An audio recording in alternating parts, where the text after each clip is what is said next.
नमान एवं आदि शंकराचार्य जैसे लोगों ने अपने जीवन में अद्भुत पराक्रम एवं विशेष कार्य किए। लोग इसका श्रेय उनके ब्रह्मचर्य को देते हैं। तो एक ब्रह्मचारी होने पर क्या क्षमताएं मिलती है? अगर आप ब्रह्मचारी हो जाते हैं तो एक अद्भुत बात तो ये होती है कि आप कम से कम एक जीवन को बचा लेते हैं। अगली बात यह है कि आप अपनी तरह का एक और बिगड़ेल बच्चा पैदा नहीं करते। ये ब्रह्मचर्य की आसानी से देख नमान एवं आदि शंकराचार्य जैसे लोगों ने अपने जीवन में अद्भुत पराक्रम एवं विशेष कार्य किए। लोग इसका श्रेय उनके ब्रह्मचर्य को देते हैं। तो एक ब्रह्मचारी होने पर क्या क्षमताएं मिलती है? अगर आप ब्रह्मचारी हो जाते हैं तो एक अद्भुत बात तो ये होती है कि आप कम से कम एक जीवन को बचा लेते हैं। अगली बात यह है कि आप अपनी तरह का एक और बिगड़ेल बच्चा पैदा नहीं करते। ये ब्रह्मचर्य की आसानी से देखे जा सकने वाले लाभ है। ब्रह्मचर्य का अर्थ है ब्रह्म। इस शब्द को हम कई तरीके से कई अर्थों में देख सकते हैं। मूल रूप से ब्रह्म का अर्थ है सृष्टि स्रोत की असीमित उपस्थित। सृष्टि के कर्ता भी ब्रह्मा है। हमारी संस्कृति में हम ये मानते हैं कि सृष्टिकर्ता स्वर्ग में बैठे हुए हैं। सृष्टिकर्ता ने खुद को अस्तित्व के प्रत्येक परमाणु में निवेशित किया है। वे कण में है और कण में है और आस्तिक में एक बड़े भाग में परमाणु के 90% खाली है। लोग तो वास्तविक परमाणु या परमाणु के कणों का ढांचा 0.1 है से भी कम है। यह अनुपात ब्रह्मांड में 99 से भी अधिक भाग खाली है। तुलनात्मक दृष्टि से ग्रहमंडल तारे आदि थोड़े से ही है। अधिकांश रूप ब्रह्मांड खाली है। आधुनिक विज्ञान सृष्टि के उस आयाम को समझा पाने में सफल नहीं हो पा रहे हैं जो हमारे मन के तर्कों के अनुकूल नहीं है। वे इस काली ऊर्जा खाली स्थान आदि के रूप में बता रहे हैं। वे कह रहे ये शून्य लेकिन सृष्टि के रचनाकार को हमने कहा ब्रह्मा। जब हमने उनका वर्णन करना चाहा तो हमने कहा शिव, जिसका अर्थ कुछ नहीं है।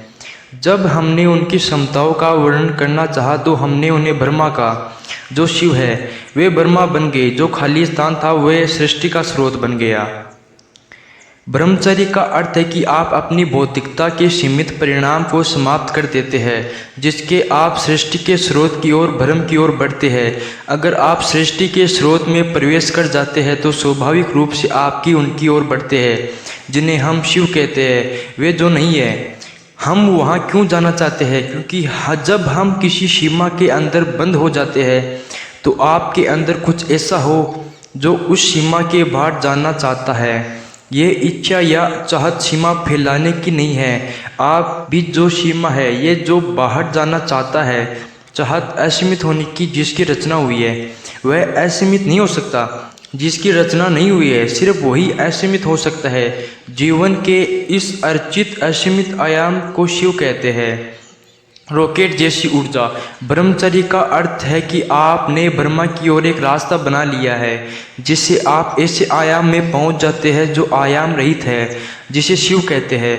आप जब ब्रह्मा या शिव जैसे शब्दों का प्रयोग करते हैं तो लोग तुरंत ही उन्हें एक धर्म विशेष के साथ जोड़ देते हैं, लेकिन ऐसा नहीं है। ये बस एक देश की प्रारंभिक भाषा है। ब्रह्मचर्य का एक और आयाम है जो एक ऐसा है रॉकेट से नहीं जाने के पीछे ये सोच की है। सभी मौजूद सीमाओं को तोड़कर एक दूसरे के आयाम में प्रवेश करना चाहते हैं और इसके लिए बहुत ज़्यादा मात्रा में ईंधन चाहिए। और रॉकेट जैसे ऊपर जाता है वह अपना वजन कम करता है जाता है। अगर उसका वजन बना रहे, कम न हो, तो आगे तक जाने के लिए उसका ईंधन कम पड़ जाएगा। ब्रह्मचर्य का अर्थ है कि आपने ब्रह्मा की ओर रास्ता बना लिया है, जिससे आप ऐसे आयाम में पहुंचते हैं जो आयाम रहित है, जिसे शिव कहते हैं। अगर आप ऑफिस में जाना चाहते हैं तो आप ये काम एक टीवीएस मोपेड पर कर सकते हैं या आप कार में जा सकते हैं, पर उसमें कुछ ज़्यादा ईंधन लगेगा। आप हेलीकॉप्टर में जा सकते हैं, मगर उसके लिए तो काफ़ी ज़्यादा ईंधन की ज़रूरत पड़ेगी। लेकिन अगर आप रॉकेट इस्तेमाल करना चाहते हैं तो इसके लिए ब्रह्मचर्य एक अहम रास्ता है।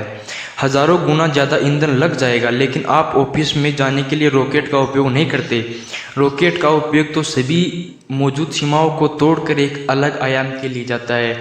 ये सब बातें एक ब्रह्मचर्य से जुड़ी है। ये ब्रह्मचर्य की बातें हैं। इसी तरह से ऑफिस जाने के लिए, घर वापस आने के लिए और हर दिन किसी छोटी छोटी बात की शिकायत करने के लिए जो आप खास स्तर की ऊर्जा चाहिए। लेकिन अगर आप भ्रम की ओर जाना नहीं चाहते, बल्कि भ्रम का उपयोग दिव्यता और प्राप्त करने के लिए एक मार्ग के रूप में करना चाहते हैं, तो आपको बहुत ज़्यादा ऊर्जा की आवश्यकता होगी। जब आपको इस तरह की ज़्यादा ऊर्जा की ज़रूरत हो तो आपको देखना होगा कि आपके जीवन में कौन सी प्रक्रियाएं हैं जिनमें आपकी अधिक ऊर्जा खर्च होती है। उन सब बातों को आप कम से कम करना होगा। आप जैसे आगे बढ़ते हैं, आपको उतना ही वज़न कम करना है जितना आप कर सके। बस आप अपने विचार, अपना फिलोसॉफी कर सब छोड़ते हैं। पार्वती की साधना। आपने पार्वती की साधना के बारे में सुना ही होगा। पार्वती एक राजकुमारी थी, पर वे शिव से विवाह करना चाहती थी। शिव ने उन्हें जाने के लिए कह दिया और बोले, कोई अच्छा पुरुष ढूंढो, तुम्हें बस एक पुरुष की आवश्यकता है। पार्वती बोली, नहीं, मैं आपको ही चाहती हूँ। उन्हें मालूम था कि एक अच्छी पोशाकें पहनकर उनके सामने प्रदर्शन करने से भी कोई असर पड़ने वाला नहीं है। उन्हें पता है कि इसके लिए साधना की तीव्रता चाहिए। तो वे वहीं उनके सामने बैठ जाती है। शिव उनकी ओर देखते हुए उन्हें ज्ञान के लिए कहते हैं, क्योंकि पार्वती की साधना की स्तर सिर्फ ओम नमः शिवाय का जप करने के लिए कोई अर्थ ही नहीं है। तो वे भोजन और वस्त्रों का त्याग कर देती है, सिर्फ शरीर को जिंदा रखने के लिए 2 पत्ते खाती है और 2 अन्य पत्तों से अपने शरीर को ढकती है। तो उनको लोग द्विपर्णा कहते हैं, 2 पत्ते वाली। पार्वती को ये समझ में आता है, वे मुझ पर हंस रही है क्योंकि मैं सिर्फ अपने शरीर के बारे में सोच रही हूँ। मैं अपने शरीर को वस्त्रों से ढकती हूँ और खाना खाती हूँ। तो वे भोजन और वस्त्रों का त्याग कर देते हैं, सिर्फ शरीर को जिंदा रखने के लिए 2 पत्ते खाती है और 2 अन्य पत्तों से अपने शरीर को ढकती है। तो उनको लोग द्विपर्णा कहते हैं, 2 पत्तों वाली। उनकी माँ का रक्तचाप बढ़ जाता है।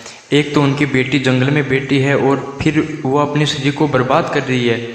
वह ऐसी कंकाल होती जा रही है, उसका विवाह कैसे होगा। दूसरी चिंता यह है कि वो अपने वस्त्रों को भी त्याग कर बैठी है। शिव पर असर नहीं होता। तो पार्वती एक पत्ती और छोड़ देती है। अब वह सिर्फ एक पत्ती खाती है और सिर्फ एक पत्ती से अपने स्त्री को ढकती है। तो अपने एक का प्रण कहा जाता है, एक पत्ते वाली। शिव पर भी कोई प्रभाव नहीं पड़ता, तो वे खाना बिल्कुल ही छोड़ देती है। एक पत्ती भी नहीं खाती और वे एक पत्ते जिसने वो अपना तन ढकती है वो भी छोड़ देती है। वे अब भूखी और निर्वस्त्र बैठी है, पूर्णतः खोई हुई। तो अब उन्हें अर्पणा कहा गया, बिना पत्तों वाली। न किसी चीज़ से उन्होंने खुद को ढका और न ही वे कुछ खा रही है। सब चक्रीय गतियों को तोड़ दिया। यही ब्रह्मचर्य है। ये बात अलग कि इतनी बड़ी साधना को ब्रह्मचर्य कहा गया है। उसके बाद शिव ने पार्वती से विवाह कर लिया। अगर ये वीडियो आपको पसंद आया तो वीडियो को लाइक करें और चैनल को सब्सक्राइब करें।